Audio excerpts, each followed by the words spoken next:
Hey there, welcome to LSAT Demon Daily. I'm Nathan Fox, that's Ben Olson. Together we're the founders of lsatdemon.com and our weekly podcast, Thinking LSAT. This is coming to us from producer Eric, forwarded it in a bunch of links.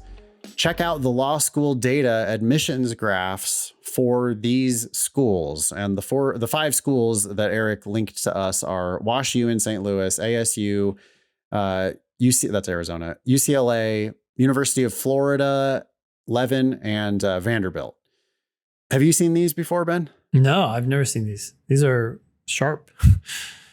They are very interesting. Yeah. I have been looking forward to recording this episode because I wanted to talk to you about this stuff. I want to clarify my word sharp here. I guess when I'm surprised by how much there's a cutoff. That's exactly why Eric sent these links. So we're looking at, law school data is at lsd.law. Okay. And this is just looking at the school report. I guess they have these school reports for every school. But looking at the school report for WashU in St. Louis, which is a school right outside the top 14, and they just keep inching ever closer by giving full ride scholarships to, people that are going to increase their rankings. Yeah. The first chart on the left here is LSAT versus GPA. Mm-hmm. So it's a whole bunch of data points. It's all self-reported data from last cycle. Yep. 1,304 applicants. So is that 1,304 applicants total? Well, I'm looking at their 2021 509. Yep. They had almost 6,000 applications. So that number must be only reported. That's also self-reported from law school data. Okay. It looks like they're getting close. They got like 1 out of 5 of all the people who applied to WashU. Yep. I mean, it is a different cycle, but still, roughly, it looks like they've got self-reported data from about 1 out of 5 applicants. Okay, good sample. That's a pretty good sample. Yep. The thing that you're saying is sharp. Their median, WashU in St. Louis, their median LSAT last year was a 170. Okay. Yep. And their 75th percentile was only a 171. You can already tell you could predict what this chart's going to look like. But what happens here is it's green if you got accepted, and it's yellow if you got waitlisted, and it's red if you got rejected. Yep. And if you hover over the different colors, look at what the rejects look like, Ben. Yeah. What do you? Well, there's a smattering of red dots on the bottom of the chart. Those are people who have GPAs below 2.5. Yeah. They're just like getting rejected because their GPA sucks. Yep. But the thing that I find very striking is that the red, it just like stops right at their 50th percentile. Right at their 50th, right under their 50th percentile. And the yellows are super heavily weighted at or below their median. I mean, there's this big stripe of yellows right on, people getting waitlisted with a 171 and a 3.68 GPA. It's like, well, your GPA is not good enough that you're getting in just on GPA. Your LSAT's not good enough that you're getting in just on LSAT, and you're getting waitlisted. And then when you look at the greens, look at that line of greens that's going down right at 172. Yeah, you have that 172, your GPA can drop all the way down. But the same is true even for your GPA. If you have above 3.8 or something like that, right? Yeah. So then you can have a pretty low LSAT score. It's like, and it just tracks. And I don't see any reds once you have above either one of those numbers. Exactly. You don't have to have above both. You just have to have above one. Nope. Vicarious cat person managed to get denied with a Vicarious. 177 and a 2.4. Yes, that's true. There is you're right, below 2.5. So you drop low enough and it's like, okay, we're done. But still, fundamentally, there's this, that's so strange. It's just like. I mean, yeah, they denied one person out of however many thousand. I mean, well, I guess there's 1,304 people who self-reported here. 312 of those were denials. But there's exactly one of them that is a denial above their 50th percentile LSAT. And are there any GPA denials above their 50th percentile GPA? I don't see any. There's one that's right on it. Doubtful Camel managed to get denied with a 161 and a 3.98. But Doubtful Camel. I can't describe how stark these lines are. Yeah. And it's just like, and so what Eric wrote, he wrote holistic admissions process ? And you know, he's joking, or he's poking fun, of course, because I don't see how you could reach any other conclusion from looking at these charts. They're making their decisions based on LSAT and GPA. Yep, those numbers are deciding which side of the line you're on. There's a line. It's, you know, a lot of times these scatter graphs, right? You have this mix and it's kind of hard. You can see the line if you step back. You don't have to step back here at all. You step over the cliff and boom, you're off the admissions. You can, you can click to hide. Okay. It's awesome. When you click to hide all of the acceptances. Yeah. It's just like everybody above their 50th percentile LSAT and everybody above their 50th percentile GPA are immediately gone from the chart. Yeah. You know, it's just like you're admitted at this school if you've got the numbers. Yep. I mean, very rare outliers. So this is interesting. If you hide, if you show just the rejected, right?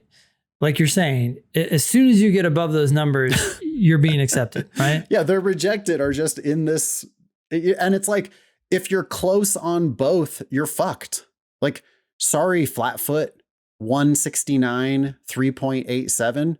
Yeah. It's just, you're below our median on both numbers, even though, and that's exactly where, like, if it really was a holistic admissions process, they would look at that person and they'd go, you've clearly got the horsepower. You should be in at our school. Like, come on. That's not that good of a school where Lively Awesome Links got denied with a 170 and a 3.91. Which means that the person has the horsepower and the work ethic. You got the GPA, you got the LSAT score. But sorry, 169 is 1 point below our 50th percentile and 3.91 is 0.02 below our 50th percentile UGPA. And so you're getting denied because you're going to make our medians look worse. You're going to make our ranking go down. And so we don't give one fuck holistically. We're denying you because you're going to make our rankings look bad. Yeah. I mean, you see Puck 912. Puck 912 is over on the LSAT, but still got rejected. That could be someone who said something very stupid in their personal statement, but it's one, maybe two. Yeah. Doubtful Camel is the other. But here's what I find interesting. You basically can't get in if you're below these numbers, but if you are above, you're going to get in. And there are some people who are below the numbers and they're still getting in. I wonder how that's being decided. So they will admit people who are below. Very few. I mean, agree, but still the chart. It's different. Like the chart looks like this. I mean, it's like all the greens are just north or east of the medians. Yep. Right. And then if you only look at the green folks, then you can see a few people who got in with that. You know, you can be lower on both, like this action take 2. LSAT 161, GPA 3.35, but good, congratulations, because that's you and maybe 10 other people out of 1,300 people who got in with numbers below their medians. Yeah. And the vast majority of these 222 acceptances, I mean, it's literally 200. It's 210 out of 222 that are at or above on LSAT and or GPA. Yeah. I mean, it's just like, it's pretty clear. If you're below on both, you are a long shot. But what also is clear is if you're above on one, you have a good shot. You just have to be above on one. That's kind of interesting. Although there is a greater bias towards being above on the LSAT. You can see that. There's more green above the LSAT line than above the GPA line. Oh yeah, this tells you a lot. These scatter plots tell you a lot. They prefer high LSAT, low GPA splitters to high GPA, low LSAT splitters. Yeah, but splitters have a chance. That's what this chart is saying. Splitters have a chance. Also, if you want to go to that school, and especially if you want the scholarship, the best way, the front door is get in with your numbers. On one or the other. But and preferably both, right? I mean, do they ever deny anybody who's over on both? Looks like no. So now I'm looking at ASU. Let's look at ASU, because ASU is a little bit of a different story. Okay. Similar, still some big lines here, but I see more rejections above the lines. I wonder why that is. I mean, still small. Still small, but there are more. It's a little. Again, we got like 1,100 data points on this chart. Of those, only 244 of them were rejected. Mm-hmm. The vast majority of the rejections, again, I mean, the rejections are concentrated under the medians for both. Yep. Yeah, they do have more rejections. ASU is rejecting more. Specifically, it looks like they're rejecting the high LSAT, but they're also admitting lots of high LSAT, low GPA people too. Yeah. Yeah. There's a few more data points here that are, it indicates that they're not just auto admitting people who are above their LSAT median, but there's still that like hard green line on the chart right at, it's 167, right? Oh, I don't even know their median right now, but I would be willing to bet that it's like right around 167, 168. Yep. Because they're denying a whole bunch of 166s and then they're admitting a whole bunch of 167s. Yep. So practically speaking, what this means is if you're above the 50th percentile for LSAT and you're above the 25th percentile for GPA, you're in. That's what this chart says to me. Am I reading that wrong? You got to get above the 50th percentile for LSAT and above the 25th percentile for GPA. That's great news for a lot of people, if that's true, because your LSAT score is still within your control. I mean, they also are admitting lots of people who are below their 25th percentile for GPA. Oh, absolutely. But I'm just saying that's where the massive green is, right? But you're right. There's people who are a lot lower in their GPA.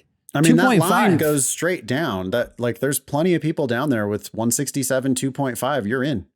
And we see user Deer is 167, 2.1. In. Yeah. You're going to lower our GPA median, but you're going to raise our LSAT median. And we've decided that's good enough. And you're in.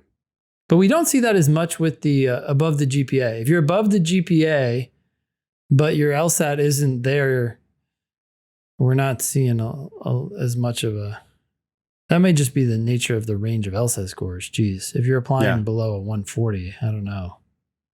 Yeah, but it's I mean, yeah, they are clearly admitting that they care about their median a lot. That's the only possible explanation for this data. They care about their median a lot. They care about their median a lot, and specifically their median for the LSAT score. Yep. I'd be more worried about that than your GPA median. Hide everything else and just look at the waitlisted. Yep. See that big line, the vertical line of yellow? Yeah. All on 166? Yep. And there it's like, yeah, it kind of doesn't matter what your GPA is because they're waitlisting 166 4.0 waitlisted. Yeah. Wow. And 4.3, 165, 4.3. Sorry, Yep. Esham. yeah. And it's just like this line right at that number. By the way, that number changes from year to year. We think medians have been going up. And so, it's going to change every cycle. But yeah, I mean, it's shy. It's stark. Yep. What they're doing. Sharp. It's sharp, as Ben said. You want to look at any of these other schools? I mean, are they this? Is it just the same everywhere? Looking at UCLA. We're looking at the schools that Eric curated for us. How about the other ones, Eric? I'm getting are you getting an error on the UCLA link? Yep, I am. Okay, that must just something happened on that link. Oh, that site's down. Oh, maybe their whole site's down. Yep, that gateway. Okay. All right. Well, anyway, that was fun. That's stuff from lsd.com. Wait, is it really lsd.com? No, lsd.law. Ah, okay. I was going to say, how'd they get that domain?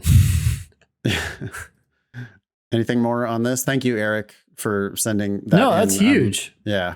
My takeaway is, okay, get above the 50th percentile with your LSAT score. And yeah, great for GPA, but don't worry about it so much, at least for those schools. Eric, I guess, handpicked these, but it sure seems like at least those schools, LSAT is trumping pretty much everything. And then the next thing is GPA. And the combination of those two is a trump card. Yep. I mean, it's just so extraordinarily rare that people aren't getting in. And so what that means is they get away with all kinds of bullshit, right? Like it doesn't matter that much. Your personal statement. Yep. How can it possibly matter? Your letters. And like fancy law school admissions consultants are going to tell you, oh, well, I get people in every year who score below whatever. Yeah, but those charts clearly indicate that is a very rare way to get into those schools. Yeah.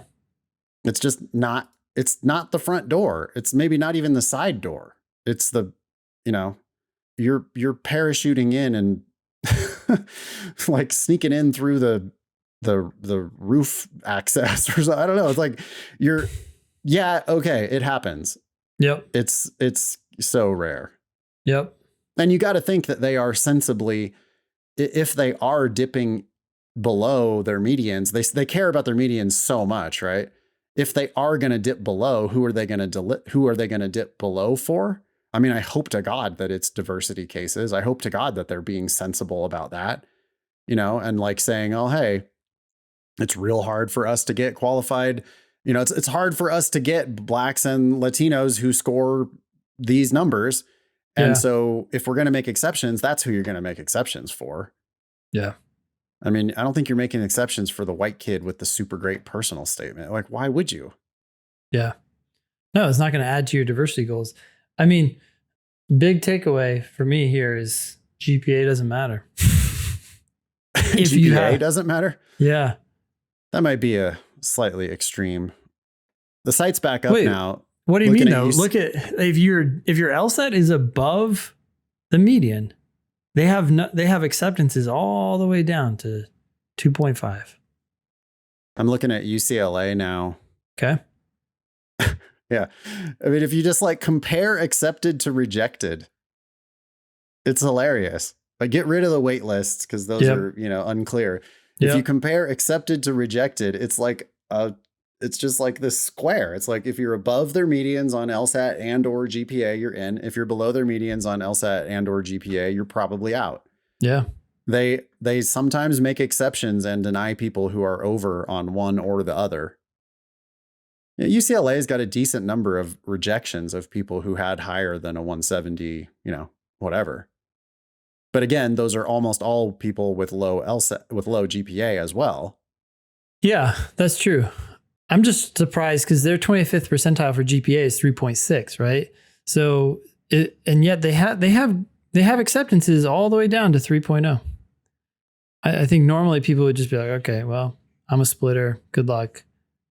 I think if you're a splitter, but your GPA is low, I wouldn't stress about it as much. If your LSAT is low, it looks like, yeah, I mean, it can go down a decent amount, even with GPA. So the point is the splitters have a decent shot as long as you're above. Above LSAT. Yeah. So I'm like looking at hopeful reverse splitter here. Hopeful reverse splitter with a 150 and a GPA of 4.0.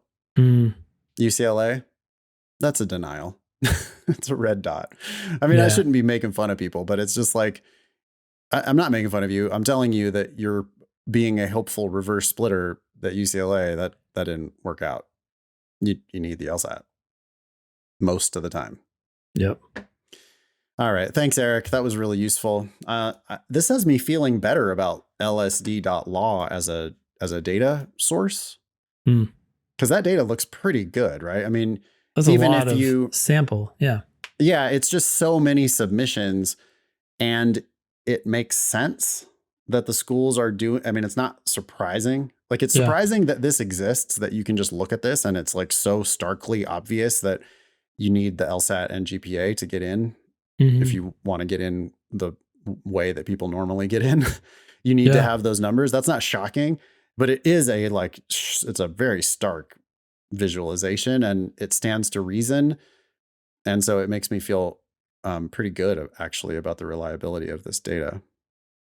Oh, wow. And then up at the top, you can actually click for URM. So going back to the LSAT versus GPA chart. Oh, it's a lot less stark. Yep. It's a lot less click sharp. URM and the whole thing is totally different. Yeah. So which makes sense. That's the exceptions that they're making. They're not going to have that bright line rule. Yep. But still, you can still see the arc. still clearly preferring high LSAT and or high GPA. Yeah. Although for sure, it looks like there's more who have a higher GPA. For a URM, I see more green above the GPA line than above the LSAT line. So maybe that's where they need to make the exception. They're saying, okay, the LSAT score isn't happening, so I don't know. I don't know what's going on there. They're more forgiving with the LSAT score, I guess, for URM. Fascinating. All right. Well, we could stand around all day clicking on these things. Let us know what you think. I mean, go check out these charts. They seem super useful. Or, you're probably just going to like stats debate about these charts, but if they can convince you that you really need to work on your LSAT, then you could go spend some time with these charts. Sure. I mean, I think the key takeaway here is that splitters can get in, and especially if you're a splitter who has a high LSAT score. Yeah. I don't know what that means in terms of scholarship. They're probably not giving you money if you're down at the bottom there with your GPA, but you're getting in.